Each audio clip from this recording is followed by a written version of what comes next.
G'day, mate. What's your name? I'm Yasmin. Yasmin. And what do you do, Yasmin? I'm a TV producer.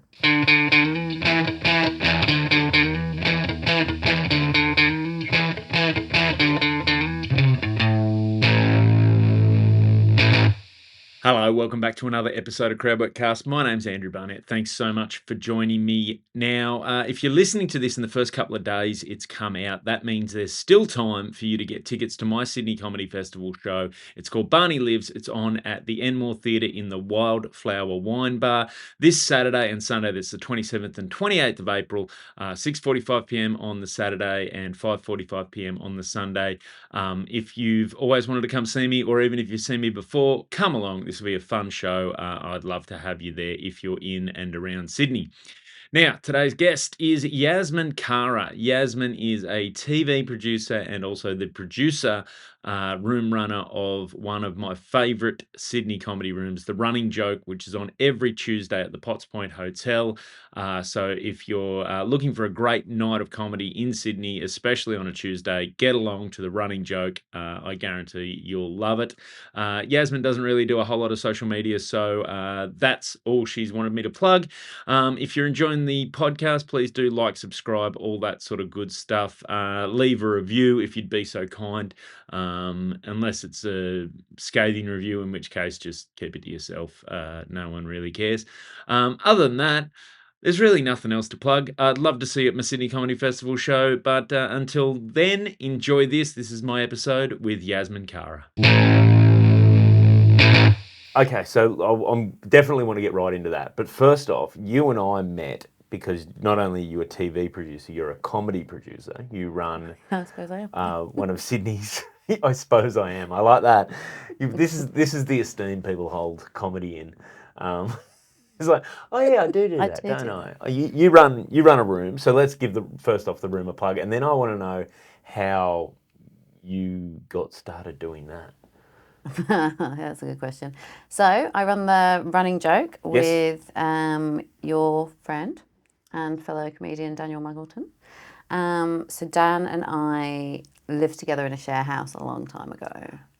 Did you know that? No, I didn't know that. Actually, the first day I ever met Dan, he was doing his first hour at the Comedy Store. Oh wow! Yeah, it was before the tracksuit, and he was making jokes about living in a share house and housemates bringing their bikes into the house, which is a good gripe to have. But yeah, so we lived together, and then we got on really well, and we'd kind of looked for opportunities to work together before. Oh, I say we had, he had. He was always like, we should do something together.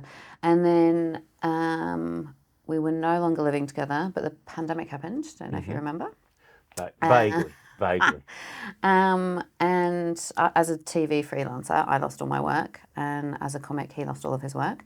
So we were like, let's do something together. And we started working with this American company doing online comedy shows, which were really great, which we did some here as well. I think you did them.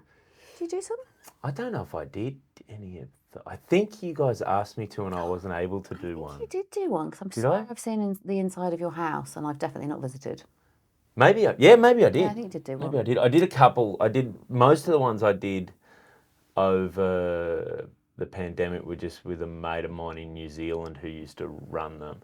And it was pretty much because he called it the International Comedy Club. So it'd always be me, a guy named Turner Sparks who's in New York, my mate Nick Ratto who's in New Zealand who'd host them all, and then mostly it was a guy called Taran Mohumbai who's a Kiwi comedian who's a Indian immigrant to New Zealand, but yeah, so he's a lot about having old Indian parents, his stuff. But we all got along really well, so we do them and then just basically stay on the chat and have a beer afterwards, which was the nice social part of it. Yeah, they're actually But really now good. that I think I may have done, because I remember when they first started happening, my first instinct was, oh nah, everyone's that doesn't seem great. But then when Nick rang me and said, oh, do you want to do these? This is how I do them. And Nick's a very, very good host and very relaxed. And I was like, oh, it's just people in New Zealand, so it doesn't, you know what I mean? These are people I would never Do you know what I mean? Like it's that thing where I'm not embarrassing myself in front of any Sydney comics. I'm not. Just the Yeah, Kiwi ones. it's completely. If it doesn't go well, it's completely off It won't every come radar. back on me. Yeah. So I did, and then I actually found them all right because the other thing Nick insisted on was that the people there. So the way they'd sell it is it was like a like companies would do it for their like Thursday work drinks or Friday work Yep. drinks sort of thing, and so that Nick would make them leave their Cameras on. cameras on and their audio on, their microphones on. So you could, because I did one for something and it was like, whew, there was no mics on. So it was just like Oh, that's awful. giving a lecture into the void for 15 minutes. Oh, that's Where- horrendous when the cameras are off as well. It's just like, it's work. Like it becomes like a work Zoom.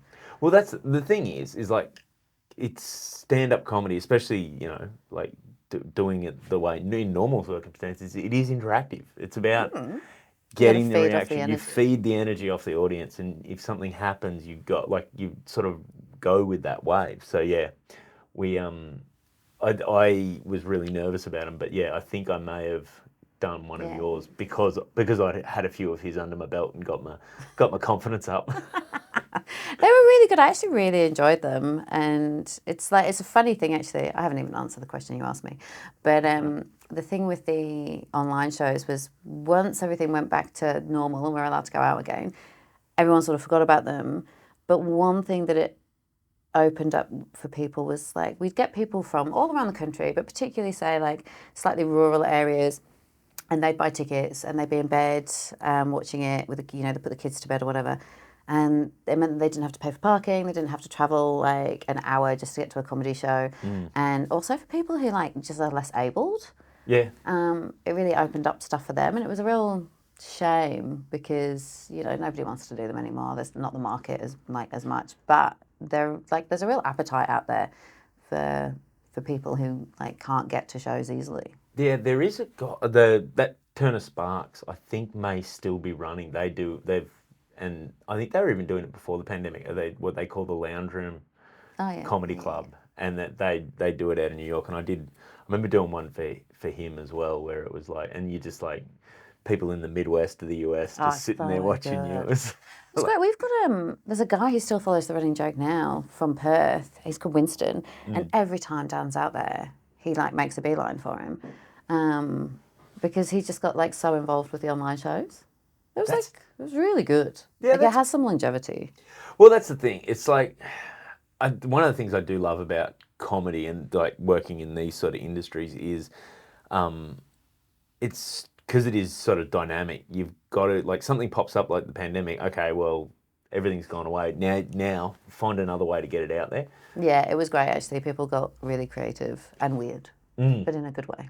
Yeah. I feel like people need to get weird now because everything's changing so much in like the television and creative landscape. Well, that's the other thing. So let's just round out the comedy room thing because we're having a big television chat because I love to know where that's all going and I want to know how you got into it. But me too.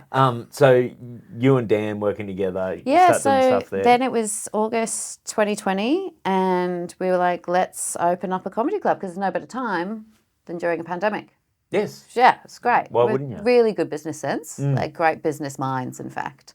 But you'll probably remember, but there was a great little venue that was really sort of underutilized and undiscovered in Sydney. And it was low ceilings and great sort of cabaret feel and perfect for comedy. And I remember saying to Dan, I found the venue. You are going to love it. You are going to hate the guy who runs it. And then we walked in, I was exactly right. But having said that, it was run by a magician who was lovable Yeah. in his own ways. What I like about him is his legacy. Like, he's still getting talked about in comedy circles. This is one of my favourite parts of this little world is it's full of odd cats and broken toys.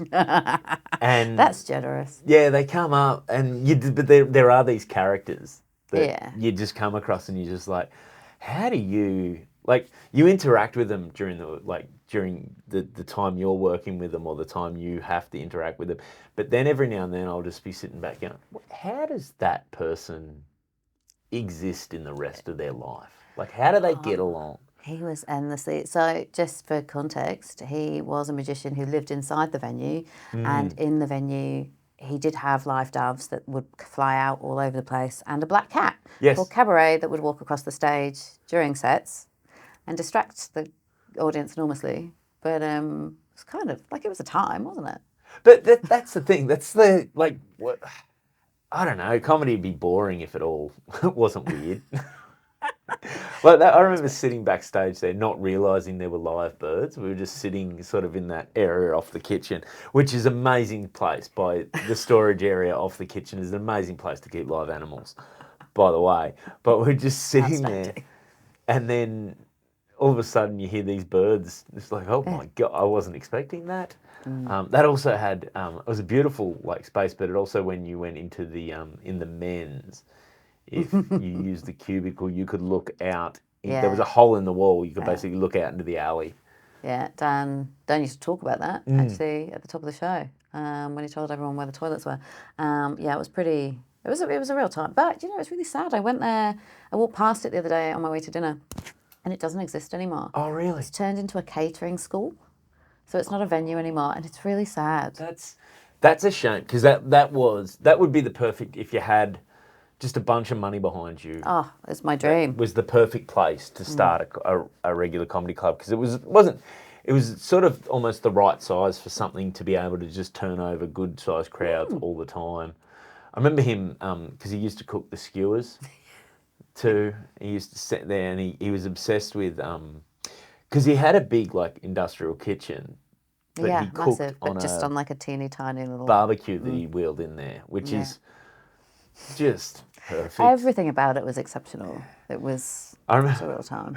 I remember one of the comics was gobsmacked that I ate a skewer that he made. Like, I used to eat there too. Like, yeah, all right. Yeah, I don't care. it's fine. It's like, but there's animal. I'm like, yeah, but but the barbecue's hot. It kills everything. That was exactly my attitude. I'm still here. Like, it's fine. And and you do this long enough, someone offers you free food at a gig. Take it. Yeah. Absolutely. Don't knock it back. Oh God, he was weird.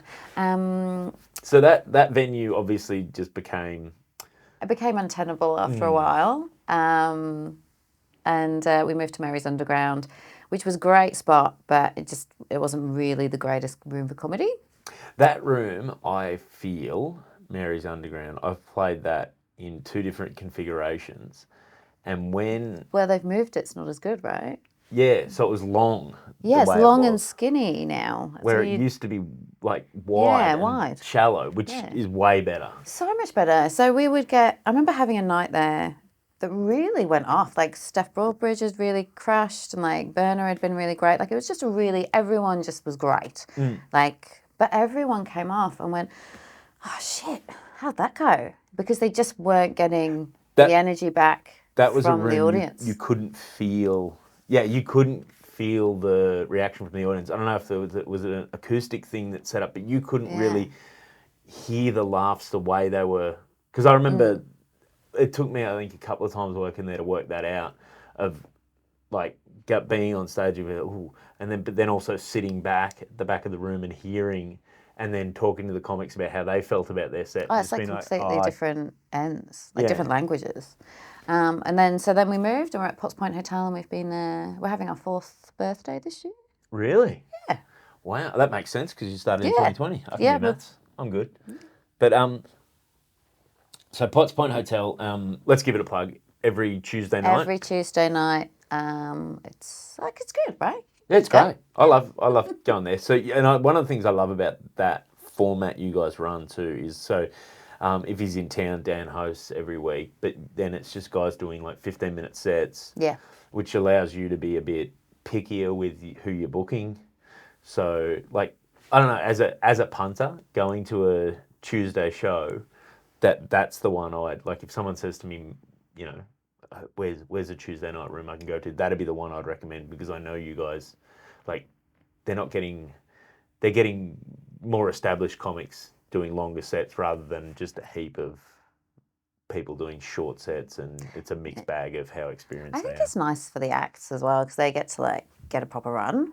That's it. That's what I love going there too, because you get to stretch your legs a bit. Like you're not doing like, okay, you got 7 minutes. So if, there's some stuff you've been working on that you want to actually put in a proper room, you can put it in the middle of the set. It's got, you can go, okay, this will fit in here. If I can put it in there, I know I'll end strong, I'll start strong.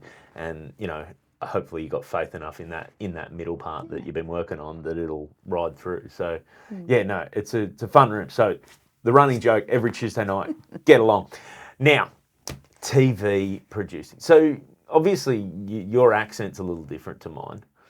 Yes. How's this, before we get this just occurred to me. So I was at the Comedy Store the other night. How would you describe my accent? Just a general Australian accent, would you have thought? Oh, yeah, it's quite thick. See, I haven't realised that. So I got off stage at the Comedy Store the other night, and after the show, I was handing out some flyers for my festival show and stuff. And this lady, who was a friend of Fatty Kassab's, actually, she came up and just chatting to me, and I talked to her, and she goes, "Oh, that's your real voice." And I just went, "Oh yeah," and then I went, "Wait, what?" Oh, she thought you were just laying it on thick. Yeah. Oh, so have you ever? Laid it on. I don't know. Not that I'm conscious of. Like prior to being a performer? Like, no. No? Not that I'm aware of. It's just an Australian accent. It's just it is just like a little bit dialed up. Really? Like it's a bit thicker. I don't. See, I've never really thought. On Do you think it's to do with the sports stuff? It's probably to do with partly where I grew up, like in very little country town. Yeah, there you go. Yeah. I didn't know you're from a little country town. What town? Yeah, we moved around a bit. My old man was a teacher, so we were 10 years. So from kinder year 10, I was at a place called Corowa, which is Where's that? just west of Albury on the I Victorian like Albury. border. Yeah, we'll head west about 75k or downstream. No, it's good, real good spot, like beautiful little town. But yeah, it may have given me this accent. Yeah, that makes sense. Yeah, Yeah. yeah. Anyway, so You've got your the right accent for Farmer Wants a Wife. Yes, really. Yeah. Except I don't have the farm for it. No, That's the problem. that can be got around though. Yeah, and I've already got a wife, so in the title, you know what I mean? Like, I don't have any of it. yeah, I've really missed the casting call. So TV production, so you've worked on Farmer Wants a Wife. What sort of stuff have you worked on to? Do you want to know about my accent or do you want to know about my TV? Let's start with your accent first off then. So obviously English. Yep. It is obvious, right? Yes. Thank you. Not that I don't love the Australian accent, but so many of my friends now are like, God, you don't have an English accent at all. Really? Yeah. That's wild, right? That is wild. Good, thank you. So yeah, I worked in telly in England, and then I moved here for a year, and the same story as everyone. I just never went back. Yeah, nice. Yeah. And you're legally here though? Yeah. No, I'm a citizen as of 2018. Hey, congratulations. Yeah, long term now. Yeah, my great grandfather did that. He was here on a ship and never, when the ship was leaving, never bothered to get back on it. Oh, he had a return ticket. He just didn't bother. Yeah, no, he was not. He jumped ship. He was here illegally. Yeah, right. Yeah, but he never went home. But in those days, what was it, 3 or 4 months on a ship? Yeah, it's a long way. I don't know where I would have been. I just would have been. I remember before I moved here being I was mid-20s. I was a bit nervous. I never lived on the other side of the world before. And one of my mum's friends was like, "It's just a day away. Don't worry. It's not like the old days where you have to be on a ship for 100 years. It's a day." And I was like, "Oh, that's really helped." So whereabouts in England did you grow up? Mostly the Midlands. Okay. Like Newark, Nottingham, and then also I've lived everywhere in England really, like the Northeast, the Northwest, Scotland, London. Oh wow. Yeah. So how did you get into television? Did you always want to be in television or? I used to want to be a lawyer when I was a kid. Really? My mum was so upset when I was like, I'm going to go into TV. She was like, what the fuck is wrong with you? Yeah, she's ripped up her retirement plans. She was like, oh, you're not going to be able to take care of me when I'm old. So yeah, I wanted to be a lawyer, and then I realised I wanted to like help people, like like fight for people's rights or whatever. And then I decided I wanted to be a journalist, and I thought Nice. I'd want to do that, and like I'd write these big pieces, investigative journalism, change the world. And then I did a course at college that had like a TV element, so I picked up a camera and was like, wow, this is better than writing, like pictures so much better. I'll make documentaries and I'll change the world that way. And then I went to university, and I really quickly discovered that the only way you were going to get a job in TV was to get a job in TV. No one cares about your degree. Yep. So every time like Big Brother would come up to Newcastle, or any big reality show or whatever, with auditions, I'd apply and be a runner on the show. And then I started working locally on documentaries and films. And then by the time before I graduated, I got offered a job on Big Brother in London, and all of my Change the World documentary dreams were over, and I got sucked into reality TV shows. Well, reality TV's changed the world. Yeah, it has. I never said I wanted to change the world for the better. Yeah. So, Mark left. be the change you want to see in the world, right? Yeah. So you're not wrong about that. It seems to be especially the case here as well. Like it's just with TV, it's about just getting your foot in the door and working your way through. 100%. I wouldn't take university back because I had such a good time. And I think, there's a lot of social element that's really important. But these days, the debt is so much. You just go get a job. In TV, just start from the bottom, work your way up. So what you said you started as a runner. What does that? So for people who don't know TV parlance, a runner, like what's that involve? Running around and doing whatever is necessary, whatever needs doing, making teas, emptying bins, printing, handing scripts to people, carrying presenters' shoes because they can't walk in them, like all of the above. Wow. So and then so talk me through the ranks. So with your path through. So because a lot of people, you're a TV producer, but a lot of people won't even realise. They know that that's a thing, but they won't know what that involves. So let's talk through the path to get to there, and then we'll explain what it is. In England, after being a runner, I became a researcher, which isn't really a role that exists here anymore unless you're in documentary. So you go researcher, and then you go assistant producer, and then you go producer, and then now I'm a series producer, and then the next step would be executive producer, which is the showrunner. So what sort of like researcher, what sort of stuff, what were you working on there? What sort of stuff are you doing? When I was in the UK, it depends on the show, but I worked on a show called, do you know Paul O'Grady? Paul O'Grady. Oh, he's quite a famous comic in the UK and famous drag artist, Lily Savage. Okay. So he had a tea time TV show that was just like so popular. Like kids would watch it after school, university students would watch it, nanas would watch it. He always brought his dog on. He'd have like people from Coronation Street on, but then you'd have Lady Gaga on. Like it was just this full gamut of stuff. A lot of range. Yeah, big range. It was really great. It was such a great opportunity to work on it. But I was a researcher on that show, and I was part of the VT team. So we'd go and take punters all around the world. So I'd research all the places that we go to and work with the fixers to set stuff up, and then you'd work on the individual stories. So it was the first time I ever came to this side of the world, actually. It was through that show. And we went to New Zealand to film. We took this kid called Dean.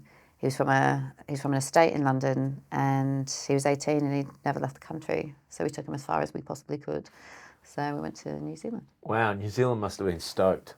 Yeah, they were. They were so thrilled. Just this English kid that grew up in an estate house that's never left the country. Who got off of the plane and immediately burnt. Oh, I can imagine. It was like bright red for days. It was great though. So you're working on that, and then you've sort of worked your way up from research. At what point do you come out here? So I was assistant producing or associate producing, I think is what we call it in England. So I was just becoming that, and then I moved over here, and like the landscape was just really different. I thought I'd only be here for a year, so I was like, I'll take whatever job, just like doesn't really matter to me. But we were pretty keen to come to Australia because we knew we'd be able to work in telly instead of just like working behind a bar or something.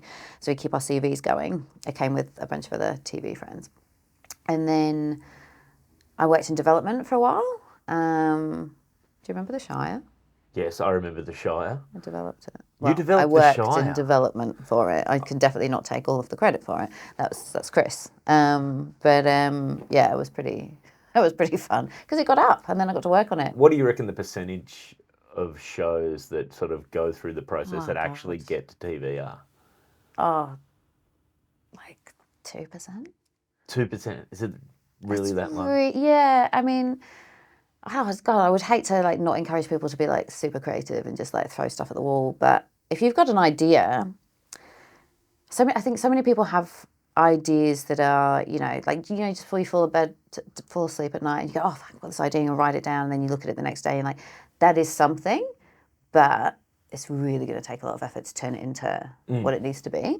Probably took me too long to realise that TV is a business. Like, Yes. it's not just here to like entertain you; it's here to be a business and make money. Apparently, comedy is too.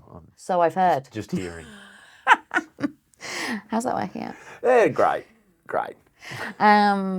But yeah, I like when you think of all of the barriers that are in the way. So you have to come up with a concept, and then you have to, work it up into a viable idea that actually isn't just something that's entertaining to you. It's actually going to have a broad appeal. And then you take it to networks. Then networks don't have any money, or you don't know the right people to make sure that you can get into pitch towards someone who can actually make that decision. And then maybe the allocation of their money is already spent, or maybe you're not attached to a production company that can really make it because they need to be able to see the vision in, like, even if you have the best idea, the new X Factor or the new whatever, and you're not attached to a production company, they're going to see like big risk there. Yeah. Because you're not an established television maker. So yeah, there's like loads and loads and loads of ways that your show won't see the light of day. However, when you work on something in development and it does get made, it's the most incredible feeling. I'll be honest, I've never been a big reality TV kind of person, but it's just because it's not what I like to sit down and watch. Right. Yeah, see, it's not like it's just not what I But gravitate towards. But I get what it is, and having worked a little in TV, I also see the storytelling and how much work goes into it. Because I think people think that in reality TV, you guys just turn the cameras on a bunch of good-looking idiots and then sort of see what happens. But to build a storyline from what are essentially a lot of the times just hundreds of hours of footage, or people who sometimes aren't that compelling without their storyline being helped built, that takes skill. And it takes also, I remember talking to a cameraman that I'd worked with, and he was saying, like, he said nowadays he'd worked on, I forget, it might have been Survivor in Fiji, he was shooting over there, and he said everywhere they went they just had an associate producer just sitting there on their phone taking notes of everything that was happening. So he goes, we just shot everything, and then they're just logging it live. Oh yeah, it's crazy. So you can, I think it's the real difficulty in some shows, because some shows require that sort of like, you've got to be rolling all the time on maths at a dinner party, because who knows what's going to happen. I mean, the producers do, but that's a lie. What I mean is, like, obviously they've set it up to be like, this storyline already exists, so we're hoping that this will be an endpoint. But you never know what's going to happen. But no, because people are unpredictable when it comes down to it, especially once you get a few drinks and a feed into them. Yeah, well, yeah, exactly. Just to clarify, and I expect this is what you mean, is that the producers know, because going into it, they've had that many conversations with each of the cast that they know. Because they'll have taken a look back over the week and they'll have gone, oh, if these two people are happily married and these two people have like been a bit on the rocks, and then we've had this conversation with this friend, what would make sense is you map it out and you're like, well, if you and I have been married or married at first sight and we're going like it's rough, then obviously I'm going to go and speak to the girls and you're going to go and speak to the guys, and then we're going to have this different point of view, and they're going to go, oh, well, the girls think this and the guys think that, and then, for it to make sense of the story, then we're going to have to come back together, and I'm going to go, yeah, okay, great, you're amazing, or actually, you're a... Yeah, so the producers have got the big picture, because they're seeing all the cameras, not just what, because each person that's on the show is just sort of getting their perspective of what's going on. They're not aware of what their wife or husband has told the camera. Well, yeah, exactly. And they often, I think, won't tell each other even when the cameras aren't rolling. That's insane. It's just crazy, yeah. Yeah. I mean, it's been a long time since I made that show, but So what have you worked on here? What would people know? Let's start with your favourite, because then I want to get some horror stories out of you. My favourite is the one that I just finished working on. I just finished working on Dancing with the Stars, and there is nothing more joyous. It, to me, is the perfect show. It's like entertaining. You can watch it with the family. It's like funny. It's silly. And I feel like I'm pitching it now. But what I love about it is that you get a celebrity that maybe you've loved your whole life. And through the dance, you find out something you didn't know about them because they're being presented to you in a different way. You know, you just always see them do stand-up, or you've always seen them like as a singer or whatever. And then for me, I hate to say it to you, but not a big sports person. This interview is over. Probably should have mentioned that earlier. No. I'm leaving. But like, so some of the sports people I won't know well. I'll be like, oh yeah, I know you're a cricket person or whatever.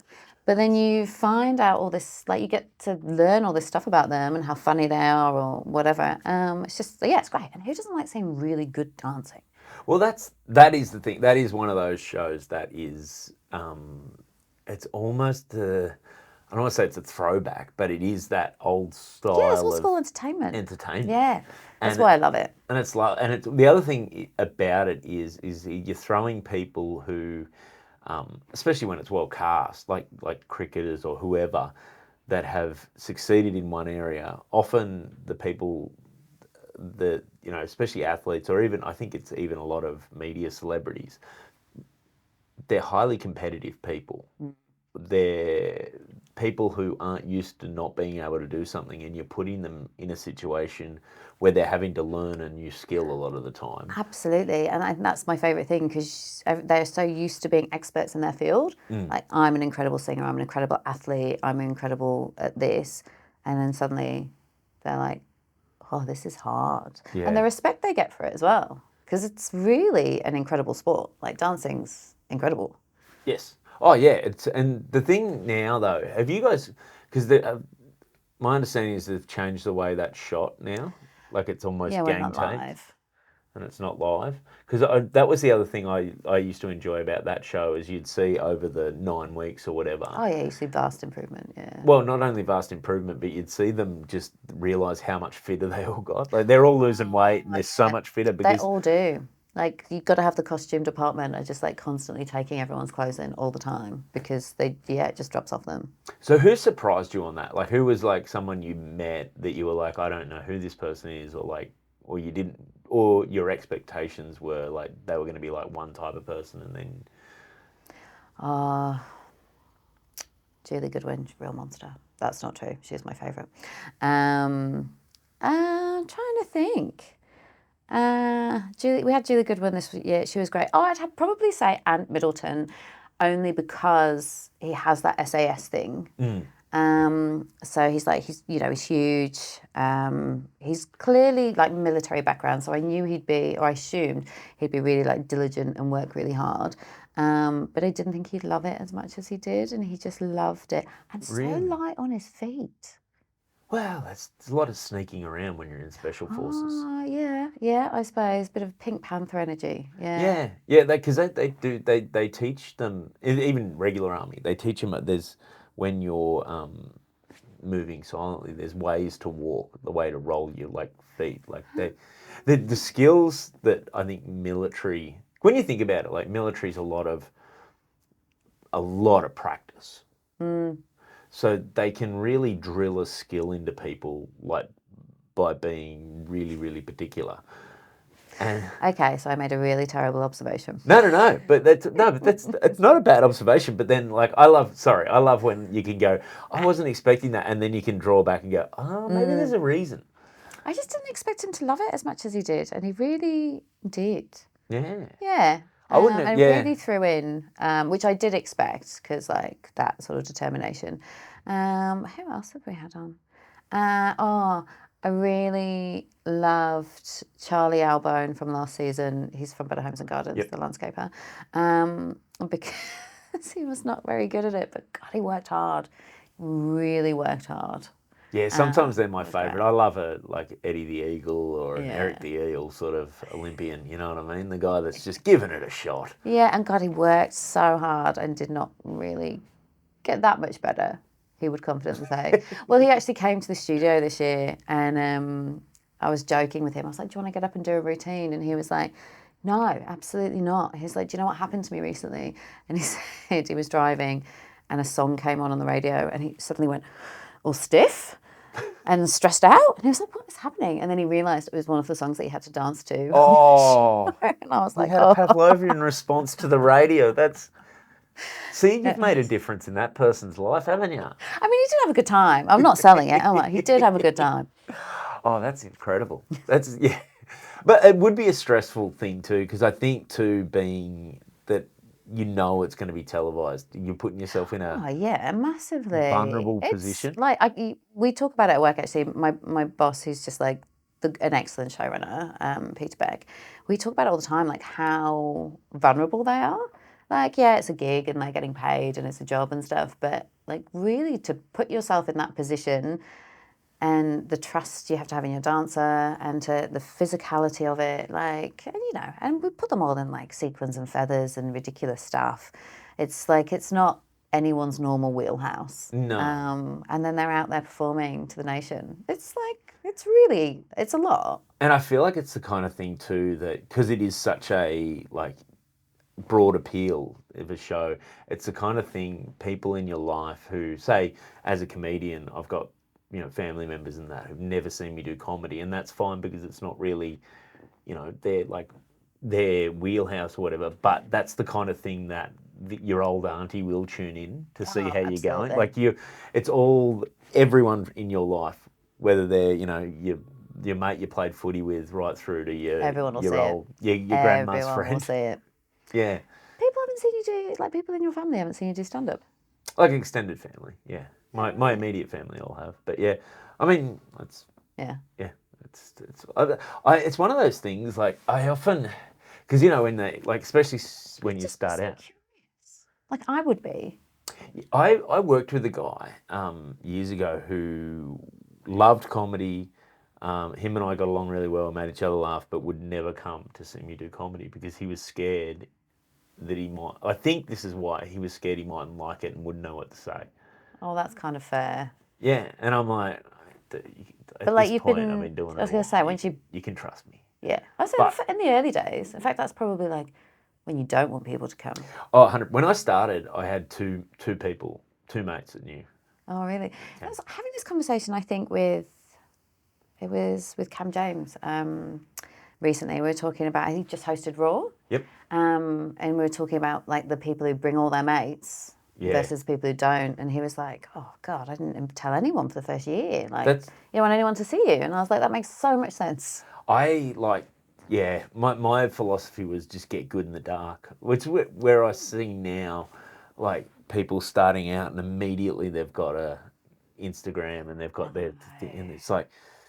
No, it's too much too soon. The pressure's I'm so glad none of my early stuff was videoed. Like it's just like it'd be horrendous having to watch that. It should be, right? Like you shouldn't be jumping out of the gate being amazing. No. Like so, and like I don't know. It feels to me like I don't know. I'm not doing it, but you're getting a false positive if you're bringing all your mates and they're like cheering because of course they will. They're your friends, but you need to go out and figure it out with randoms. Yes, yeah. There is there's a style now. There's a very much an attitude that you got to build your audience. But I remember when I started, it was very much you could still. There was the last bit of where they, you could be sort of touring headliner sort of thing, I suppose. But they that appeal. What appealed to me is what scared me was not whether I'd be able to walk into any room and get a laugh, which is the bit that also appealed to me. Like that's the bit I want to conquer. Like I don't want to have to know they're my people. I want to be able to go into a situation where I don't know what it is or I don't, and be able to figure it out. Was your voice always clear to you, or did you like have to find it? Like this is the type of act I'm going to be.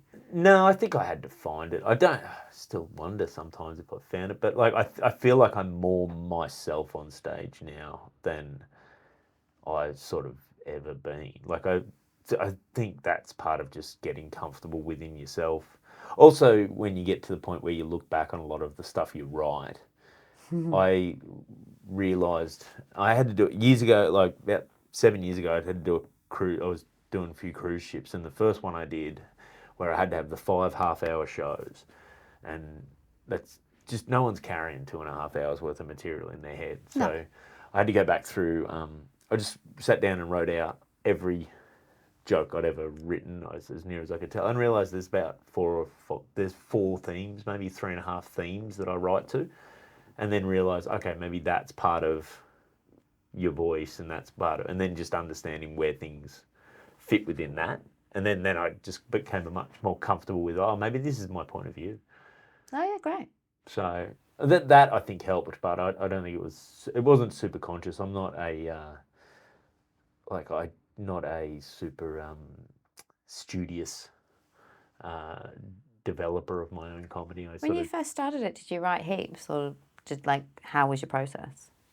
No, when I first started, I wrote a fair bit, but it's easy to be prolific early because you've got no standard to compare anything against.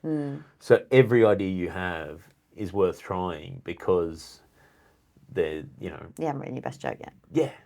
Well, and hopefully I still haven't, but that's the thing. Like, you've got nothing to compare it to. So it's not the stakes of doing a new 5 minutes when you've only done one previous 5 minutes are pretty low, because that was a new 5 minutes only a week ago. So the next 5 minutes, but when you've got stuff can work, then that's when it's much easier to get comfortable going, well, I know this works, I can keep doing that. So, but oh man, the stuff I was actually looking over an old notebook today, and I'm like, the stuff I've thrown out, like the amount of stuff, I'm like, oh, there might be something in that. And maybe one day I'll come back to a lot of it. That's the other thing too, is when I find when I want to be writing new stuff, sometimes to look over old notes with fresh eyes. Yeah, okay, I'm actually a good enough comedian to know where the joke is now in that. Oh, great. So. Oh, that's nice. So you already had the idea, and then experience points you in the right direction. Yeah.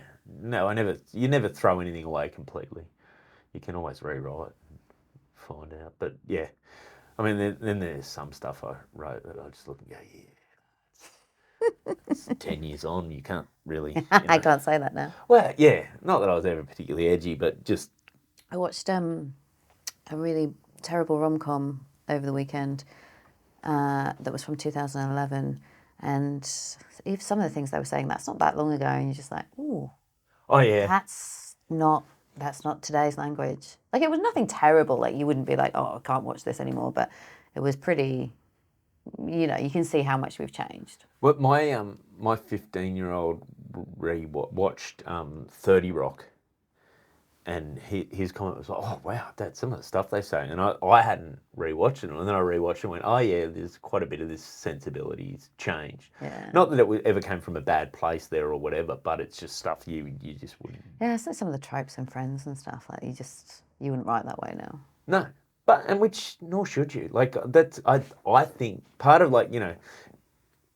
my, like, sometimes the instinct can be like, well, you can't do that anymore. That was great. It's like, yeah, you can still look at it and go, that was great. Yeah. But you got to do it you got to assess it within the context of when it existed. Whereas if that context didn't change, then comedy would be really boring. We'd still be telling Henny Youngman jokes. Like, absolutely. Everything has to evolve. Like, society keeps moving, and comedy is very much of its time and place. Like, it's not, none of it ages well. Like, even the best. Oh, no, absolutely. Hey, I feel like you wanted to ask me questions, but I want to ask you this. How do you think comedy audiences have changed in the time you've been doing it? Like, I've only been doing this stuff for a short time, and I feel like I've already noticed some changes. Oh, that's a good question. One thing I have noticed is people are so much more comfortable just getting their phone out at different points or just fussing. It's like everyone's in their own little bubble. Especially, I think COVID accelerated that a bit when people came out of that, because everyone feels like they're in their little, they're on their night, as opposed to I'm part of a group. Yeah, they're just less able to participate in, like, and I think about it all the time when you're watching comedy. Like, it doesn't matter if this actor's not yours. Like maybe they came out to see you and someone's on before you. That's fine. Or maybe, you know, they're not vibing with it. Like, and that's okay. That's so fine. But it's a performance. So pay attention. Yes. And it just really irritates me because when the phones come out, I feel like they don't think they're being rude. And any established act particularly can just carry on and not take it personally. But it also means that the same way as like when you're watching TV and you're scrolling through your phone, you miss the context and you're like, oh, why is he doing that to her now? You're missing the jokes and you can't rewind. Yeah, it's just such a shame. That's the thing too, and they think that they're just subtly doing it, but what they don't realise is that lights their face up, so you see it immediately from the stage. But the other thing I've noticed too, and I was at the Comedy Store last weekend and noticed quite a bit of, if it's going well, like just you see people just grab their phone and just all of a sudden it's like, because this woman got a phone. I said, "Oh, you got a?" And she goes, "Oh, I'm filming." I said, "What? Why?" Yeah. Like I promise you, it's not going to be as good. If you ever do watch it back, it won't be as good as if you just put the phone down and remember it. Yeah, I mean, God, I saw Morrissey and Lizzo last year. Pretty good gigs. Took a little video, of course. Haven't looked back. No, that's not. the thing. I remember going to see bands even when we first got camera phones. No, what are you doing? Never. So if you don't go back and watch Morrissey, probably not going to go back and look at the comedy stuff from Friday. I haven't looked at my wedding photos in 10 years. You know what I mean? Like, it's not like who gets you don't get the album out. I was there, and it happened. Great, good one of the memories, greatest right? days of my life. Yeah. But it's just I'm not gonna sit.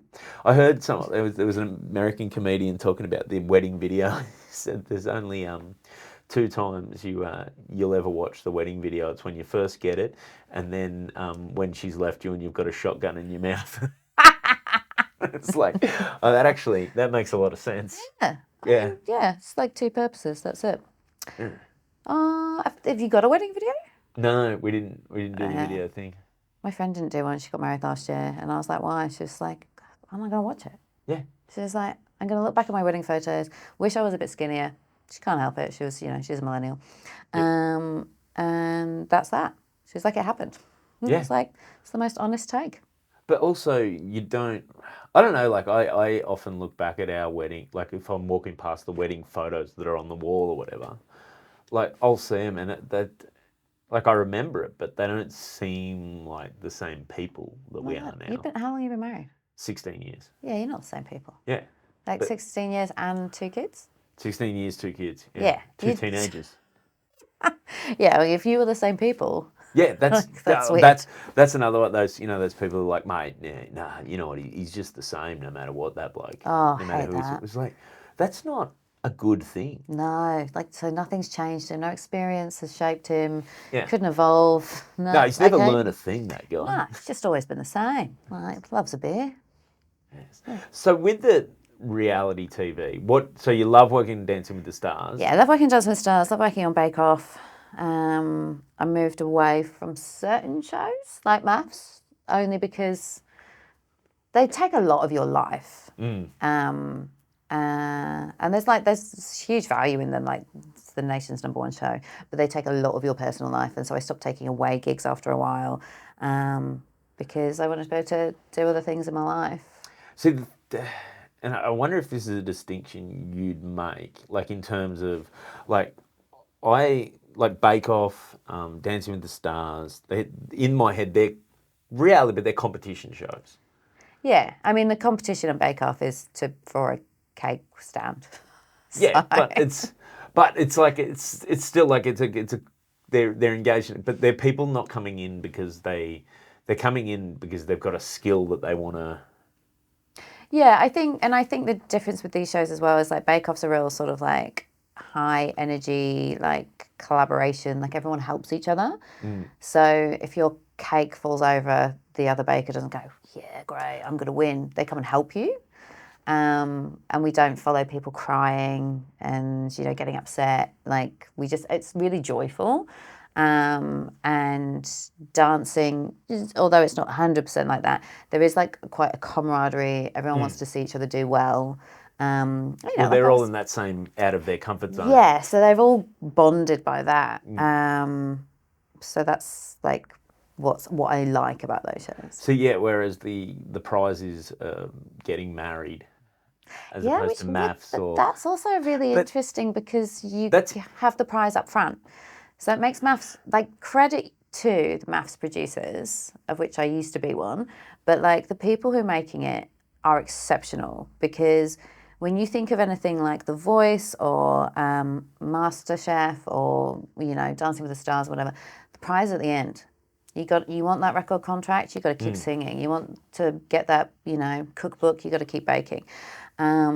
Whereas on maths, if I walk down the aisle and see you and I'm not into it, why am I sticking around? To become an influencer.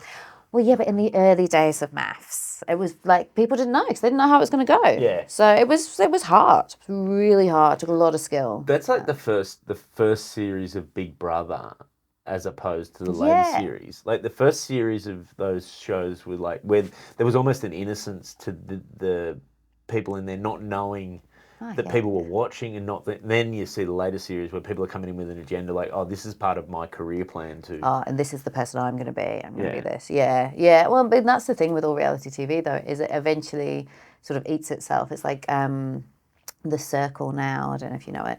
It's like the new Big Brother. It's like 6 seasons in the US and probably similar in the UK. And they're all in houses in apartments separate to each other. And they're playing as like online people. So you could be a catfish or you could be Andrew Bonnet. You have to choose. So you could be like, nah, I'm gonna be Sally, and she's gonna have blonde hair and blue eyes, and she's gonna be all whatever. And then they have to decide who they think are the catfishes or who they think is legit. It's really interesting. But the show from season 1 to now season 6 has changed massively because people coming in having watched it. Yeah, so they're coming in with a game plan rather than just a... Yeah, which is interesting to me whenever anyone does that on a show because it's like you can't game the system. Like you can't beat the machine. Yes, we've got producers and editors. Well, yeah, it's not about beating anyone, but it's funny whenever you have a contestant come on a show and they're like, oh, I'm going to be like this. And you're like, oh, that's a terrible idea. Like, it's terrible. Like, be yourself because you were cast for that. Like, and even if you're quite aggro or you're really sweet, like, just be that. Because if you're sincere, people will know. And if you're fake, people will know. But also, you can't control the system because it's your first time on a show. And everyone who's making it has been making TV forever. Yeah. You can't game it. You can't, like, it's just so interesting to me when contestants come in and they're like, I'm going to control it. And it's like, you have no control. And like in the nicest way, like you should give yourself to the experience, whether it's MasterChef or The Voice or whatever, like give yourself to it fully so you can enjoy it. Because if you don't, I've spoken to so many contestants like who've then come back for like an All-Stars or something, and they're like, oh, so much better this time because I'm giving myself to it. That's it. So with the casting process as a producer, how involved are you in that? Like, are you reviewing applications, or do you guys use a casting agency and then cull it down from there, or? It depends on the show. Like Bake Off, I'll be involved. How long have you been involved in Bake Off, in the casting?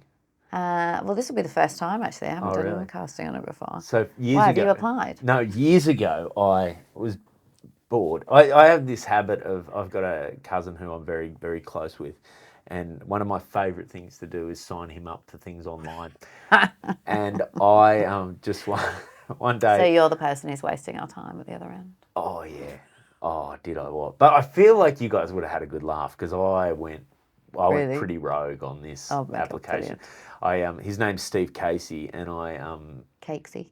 Steve Cakes Casey. That's what. Nice. And that was what's your favourite thing to bake, all that sort of stuff. And I just wrote, the response was like, well, they call me Cakes, so what do you reckon? Like it was sort of this very unhinged character. Oh, he probably still would have got a call though. He did. And then he got another call. And then he got a call and he said, listen, my cousin is a monster. has done this. And they said, do you think your cousin would want to come on the show? He goes, he can't bake either. You know, it's really hard on a show like Bake Off because you get loads of women apply and men just less so. So like any man who applies is almost guaranteed a call. Oh, really? Yeah. So if you can bake and you're a man, apply. Right. Well, if I can dig up, I saved it somewhere. I'll send you the application because I think you do. I I'd literally appreciate was it. thinking of the person reviewing it who would. I kind of felt like they'd know it was a joke because some of the stories, like I think that one of the stories was that they asked, "What's your worst disaster you've ever had in the kitchen?" And I said, I told this, like I wrote this story about how I was 12 and I was doing chocolate soufflés. And, so I was trying to keep everyone in the kitchen quiet. And then dad came home drunk and mum said he wasn't, like, that was the last time. If he'd ever come home drunk again, she was going to leave him. And then they had this big fight and then dad left. And that was the last time I saw dad. Plus the soufflés didn't rise. So there was more than one disaster that day. And it was more involved than that. I had this big, it took me so long. I literally thought I'd just fill out this form in 5 minutes and get him a phone call. And I just got way too into it. That's I a reckon great I spent story, like though. 3.5 hours writing this application. If only he could bake. Yeah, exactly. But yeah, if I can dig it up, I'll send it to you. Yes, please. We'll print it out, have it in the office. Yeah. Steve Cakes Casey. Get him on there. That's so Bake Off. So obviously you get your favourite stuff. So what is the day-to-day stuff though that a producer's doing on something like that? Like what do you Well, it's different on every show. I know there's different types of producers. You can have challenge producer, you have story producers, you might have studio producers. do you have talent producers? Yeah. That's an old school thing now seems to be the talent wrangling producer. Yeah. On something like dancing, we have talent coordinator who takes care of all of them. Like from when they need to be leaving their hotels in the morning, when they need to have their spray tans, when they need to rehearse. Like it's a huge job. It's like having 12 children. Or actually, it's 24 because the dancers as well. It's a really big job. We had a really great coordinator on dancing. Always had a smile on her face, even though it's like everyone wants to change everything all the time. It's a tough job. But yeah, challenge producing I used to do years ago. So you'd, say something like on The Bachelor, you're coming up with like the date ideas and, organising them. Or on Amazing Race, testing challenges, things like that. Timing them, making sure like they're a viable option. And then story producing is like, getting close with the contestants and figuring out their story, telling their story, interviewing them, that sort of thing. Wow. So it was funny, that idea of the talent producer that has to basically, because I think some people would hear that and go, oh, these celebrities get babied the whole time. But be honest, is the reason for that because you need them all to be somewhere at a certain time and it's just easier to... Oh, 100%. So I know you're talking about celebrities, but say on Bake Off, last season we have them all staying at the same hotel. And that's, you might be a baker from Perth, so of course we need to put you in a hotel. But we had a baker from Erskineville. And he was like, why do I have to move across town? Yep. When the shed, like the Bake Off shed's in Sydney. He's like, why do I have to do that? I could be in my own bed. You're like, yep, absolutely. But also for fairness, like these other people are being denied their being at home. And also because we will take you to work. And we need to know that you're going to be there. Because if we're just relying on you to wake up at whatever time and jump in your own car, it's not going to work every day. And then you don't want to be the one person who's making everyone wait on set. It's better to have one van stuck in traffic than 12 Oh, yeah, because then at cars. least you know that everyone's going to get there at the same time, no matter what. Yeah. So it really comes down to that. So what's your favourite job out of all those jobs, though? I mean, I love... Or has it changed over time, too? I guess it's changed. I mean, I love story producing. I like getting to know people. The best thing about this job is, 1 week you're working with a celebrity on Dancing with the Stars, and then next week you're working with a baker from Perth, and then you're meeting people all the time that you have no right to come into contact with normally, who have different backgrounds, who have different interests, but you're also meeting them. Even though TV's stressful and, most people would say, say a show like Maths is it's quite hardcore to be on. It's it's a big ask. It's a real emotional thing. But most people who are coming on TV maybe they're doing it because they want to have a crack at their dream, or they want to show everyone that they can bake a cake. And so they're coming into it in this like experience they're never going to get anywhere else. I always say that to people who apply for TV is it's something that money can't buy. Like even if you're a millionaire, you can't replicate an entire series of television and what it will feel like to meet all these other people and be bonded with them and see the crew and all this stuff, see how it all comes together. Like you can't buy that. It's a really special experience for a contestant, like depending on the show. Yeah. So with so the story producing is obviously the favourite at the moment. Yeah. What going forward? Like, what is the, if I could say magic wand, 3 years time from now, you know, what I've do won you the do? lottery, I'm retired. Finally, an honest answer. Come on. I was doing this for the money, mate. No, I'm doing it. Like series producing on Dancing and series producing on Bake Off. Like that level up where you get to be a bit closer to more decision making. I've been really lucky on Dancing. I've got a great EP and the same on Bake Off. So getting to be closer to the decision making, getting to feel that you have a broader understanding of every department and the reasons why things happen. Yeah.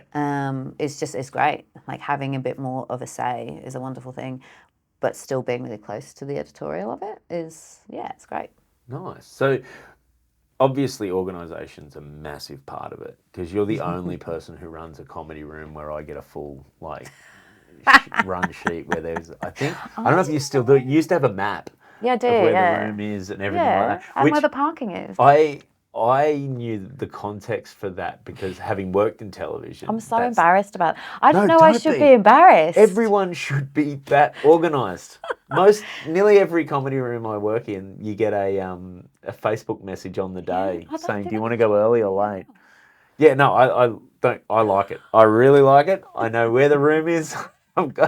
It's I mean, I would like an evacuation process briefing as well. But yeah, well, I'll start putting some. But no, there's the level of professionalism, and I knew that didn't come from Daniel. So no, definitely not. But I didn't realise when we first started doing the running joke. Dan was like, "Oh yeah, there's like a run sheet," and I was like, "Oh great, it sounds like a cool sheet." And then you send it out and it has everyone's information on it and their order and the time and whatever. And I was like, that just seems pretty basic call sheet to me.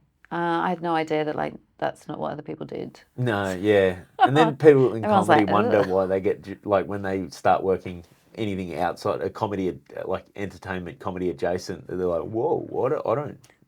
It's like, yeah, the rest of the world's much more organised. But, so now I want to hear some horror stories. Like what's something that's happened, or just even something people understand happens behind the scenes on some of these shows. Oh God, I don't want you to ruin I've got a really good story for you, but I think I'll have to tell you later. Oh really? It's so good. That's a horrible thing to say when you're being recorded, isn't it? Can't Suck say it. That's so good. Are there or even just people that we TV talent that we wouldn't expect to be funny or smart, or you can't really tell me who, obviously while we're off air you can tell me who's the biggest pain in the arse you work with, but Andrew Barnett. Just can you give me a clean Daniel Muggleton to drop in there? Definitely Daniel Muggleton. Easy. I don't think this is what you're asking me, but when I first started working in telly, I was working on Wife Swap in England, and it's a real how'd that go with Mum? I'm not a lawyer, but I've got this job in TV. I'm working on a show called Wife Swap. So my mum, when I first started working on Big Brother, right? I was a live logger. It was one of the bottom jobs, but it's a great job to learn some editorial because you're Yes. All the daily producers are oh, I'm going to use this, and you suddenly go, oh, this makes it, it's a great job. So this actually ties to another episode of this where I had the guy I did a bunch of TV with, the Professor James Rochett. Yeah. He started at Fox Sports as a logger. Oh, really? And that's same thing, That's like a logging, great job. and you realise. But it's a great way to learn what the elements are that you're looking for to put a bunch of stuff together. 100%. Like I really back that as a good entry-level job because you learn so much editorial. And so I was working on that, and because the Big Brother show was just like, it's a cast of thousands making that show. So you teach. So in England we still have credits on TV. So your name would be on every 3 days. So I found out when my name would first be on, and it was like the first time my name was ever on telly. I was so excited. And I called my mum, and I was like, "We watch," and she was like, "Don't like the show." And I was like, no, don't watch the show. It starts at 9. Just flick over at 5 to 10. You'll see my name. She was like, yeah, we'll see. She was she was really awful. Yes. And then when I was working on Wife Swap, there was this rule that we had, which is a very good rule, that obviously the wife had to have her own room. So she's the swapped wife, and that might be a spare room or it could be the lounge, but the door has to close. And somebody from the crew had to stay. So normally, as a researcher, I'd swap overnight with the AP so that we'd both get to stay in the hotel sometimes. Because it's weird. It's really weird. And I sort of think about it now and I'm like, I don't know if they'd really let you stay. Yeah, how old are you? Oh, I was like 22. Like just being left alone with these lunatics. Yeah, But there was that's a an apartment. that's a liability suit waiting to happen, isn't it? So much. There was a flat that we were staying in Brighton, and the dad had his room, and the 2 or 3 year old son was in his room too. There was an 18-year-old stepdaughter. She had her own room. So the wife had the lounge room, and then it was like an open dining space. So what we had to do was, it was like, it wasn't a dirty house. Like you definitely like accept a cup of tea there. Yep. But it wasn't like a very clean house. There's a reason he swapped his wife. Yes, I'm sure he knew how to use a vacuum. It's a sort of house that if you looked under the dining table, you could probably tell what they had for tea the night before. Okay. Yeah. So it's not daily sweep up vacuum. It's more, we'll do it once a week. Because there wasn't a room, there wasn't a bed, they sent us with a sleeping bag and an inflatable mattress, and I'd go out and stand in the hallway, pump it up, bring it back up the stairs, shove it underneath the dining table, and then crawl under the dining table with a sleeping bag and sleep under there, surrounded by like yesterday's peas. And that was another moment where I was like, the glamour of TV. Yeah. It's pretty strong. And then... There's no business like show business, Well, my mum really got into it when I worked on the Paul O'Grady show, because we'd have like live singers. Like she was really into Will Young, who was like famous from Pop Stars in England. So yeah, she'd get to come down, sit in the audience, and then go to the green room and drink all of the white wine, and kind of drunkenly tell everyone she thought they were fabulous. And you'd get free CDs, like back when there was like loads of merch available. Yeah. So she'd go back with a handbag stuffed full of like DVDs and CDs. And then she was bragging to all of her friends that I worked in TV. So like it depends. It depends on the show. Yeah, wow. So Big Brother not so much. Nah. But a nice, good variety show with singers and dancers, yes. So would she watch Dancing with the Stars? What is it over there? What's it called? It's called Strictly Come Dancing, which is the weirdest name. Why? Well, I actually on TV asked Michael Vaughan, who's a cricketer, former England captain. I'm sure you know that. But he'd done Strictly Come Dancing, and so he came on our cricket show. Well, he came on our cricket show, and we showed some clips from it. And I said to him, so that's called Strictly Come Dancing. I said, I've got one question. He goes, what's that? I said, what is come dancing? You don't know what come dancing is? No, what is come dancing? Like Strictly Come Dancing. Yeah. Come Dancing was a type of show. Like it's a show. And it's a mashup of Come Dancing and Strictly Ballroom. Come on. No. Yeah. Come Dancing. Yeah. Yeah, don't you want to come dancing? Sickos. Sickos. Well, it's a fantastic format. It is a good format. I'll give you that. But Dancing with the Stars is probably a better name. Well, that's the one I make, so yeah. Yeah, exactly. Better than that English version anyway. So before we sort of wrap this up, TV obviously is, obviously you probably started at the beginning, if you're starting in Big Brother, the beginning of the reality sort of wave. Yeah, Big Brother had been around for a little while in England, but yeah, it was still like in its infancy. It was like still figuring out what it was, and less of a sort of, I mean, it was still huge. But, I mean, reality TV's been around since the 90s, really. Yeah. But like the big sort of Big Brother wave. I suppose I'm speaking from an Australian perspective. There wasn't heaps around. I remember Big Brother was that first, like, this is reality television. Yeah, like these are normal people I'm watching on the Yeah. TV instead of like people I shouldn't ever be able to see. Yeah. So, and it's obviously the reality space has sort of evolved over that time. Where do you like see it going now? Like, there's kids aren't watching broadcast TV. No, I think it's a real shame. Like, I mean, not to get stuck in the past because it's changing and we can't stop it. But it is a real shame that if you have a favourite TV show, whatever it is, I really recommend people just watching it because it's really nice to watch something without, like, something long form. I'm with you. It's also nice to watch something together. Yeah, when I grew up, TV, I mean, this is going to sound really twee, but part of the reason I like making TV is because I still think it's a real privilege to be allowed in someone's house. And that's what it is. Like, sometimes you're helping someone through a bad time. Sometimes you're just helping someone wash off the day. Sometimes you are just background noise while someone's cooking. But if you're invited into someone's home, so it's like, it's a privilege. And that's why I really like making entertainment TV. But when I grew up, TV was a together sport. And you had to argue about who was going to get to watch what, but there were certain things that you came together and watched together. And I hope that's true of Dancing with the Stars. But even if if you're watching something from a streamer, like, to have a moment where you go, oh yeah, lads, we're all going to watch this together. Yeah, is such a nice thing. That's and that's the thing. I think, like, that's sort of something I know in our house. There's always there has to be a show that we're all watching. Yeah, that's nice. And we cycled through them, like, the kids, like, Lego Masters was a massive one. Yeah, for that's the a great kids. one. The one my wife and my oldest son are massively into at the moment is the 1% Club. That's a great show. They love that show. They try and get the 1% question. Me and the younger one. You can apply for that one right now. Probably won't.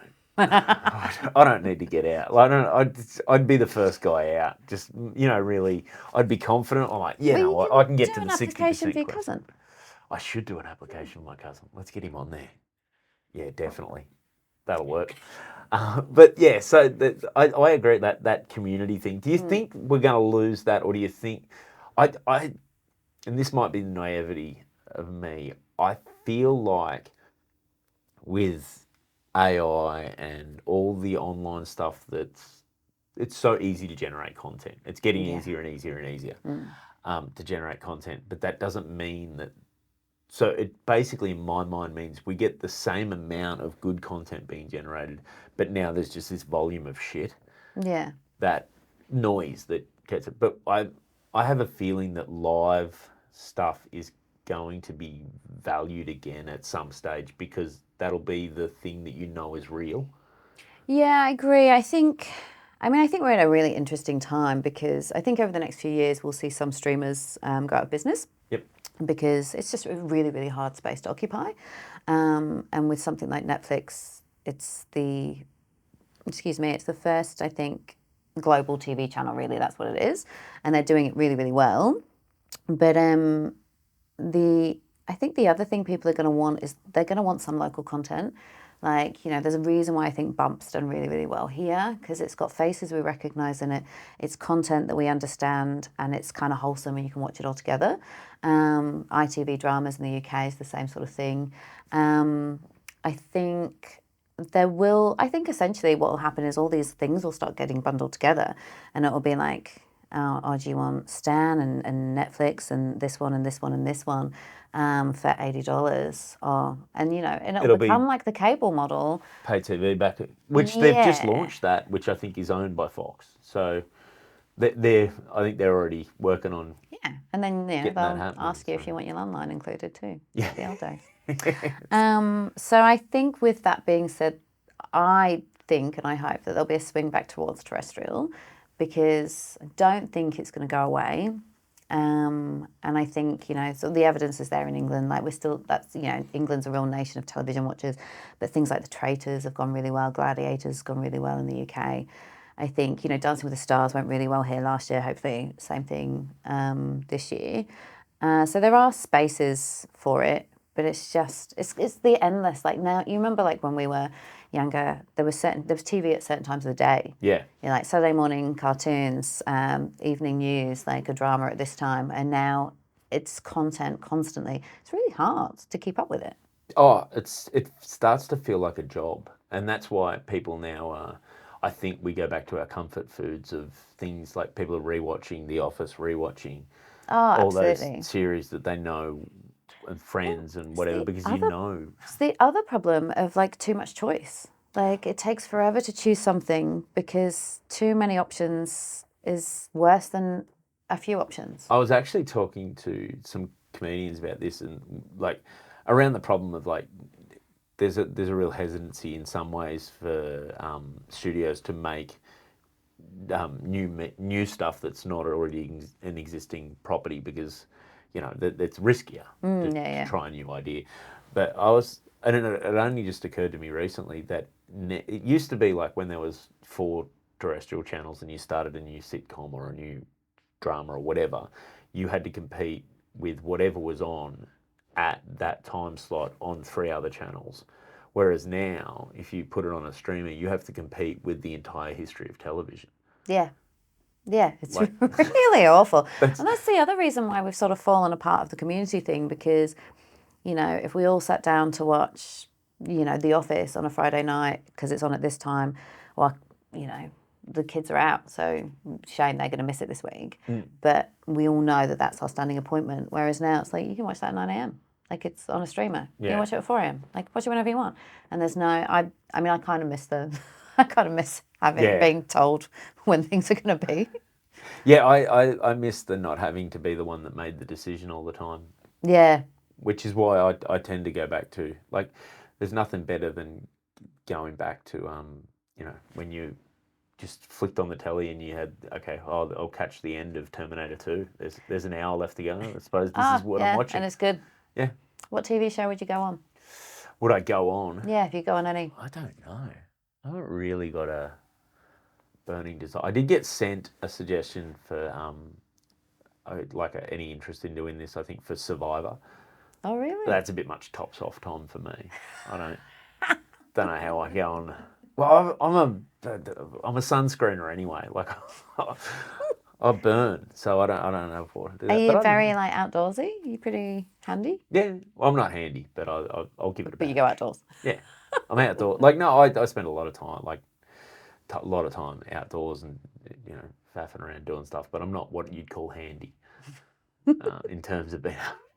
But you know, I work stuff out. I'd catch a fish if I needed to. Oh yeah. Oh, you'd go right then. Yeah, maybe. Yeah. But once again, it's just like, I don't know. What would you go on as a contestant? Oh, I'd probably go on dancing actually, because I'd love to learn to dance. After last season, I went and had lessons with one of the dancers on the show just for a laugh. It was actually with my mate. She'd recently been, I shouldn't laugh, she'd recently been broken up with. It was just a funny story how it happened. It happened on a cruise. Oh, tell me it was the end of the cruise. No, it was the middle of the cruise. What the? Isn't that a great story? What didn't idiot? to happen to you, but like... There's no more confined space. Yeah. And then they had to continue sharing a bed for the rest of the Yeah, because it's not like you can just go down and go, hey, can I get a... And it was school holidays. Oh so my it was God. completely packed out. So he's an idiot. Yeah, well, yeah, he's a real idiot. So, you know, after that, she was like, let's go do something fun. I was like, let's go have dance lessons. And it turns out it's really hard. Yeah. And really fun. But it's really good because you're completely in your body. Like, you're not thinking about the email you've got to send later or, like, what's for dinner. Like, you're just in your body. So I really liked it for that reason. I'd do that one probably. I'd be horrendous at it. But I'd enjoy that because my grandfather, my mum's dad, was a competitive ballroom dancer. Really? Before the war, yeah. Oh, wow. So he was a real good dancer. Awesome. Couldn't catch a ball to save his life, but competitive dancer. Nothing wrong with that. Yeah, well. It's harder to be a dancer. Yeah. Well, from my point of view, it is because I can't dance, but I can catch a ball. So.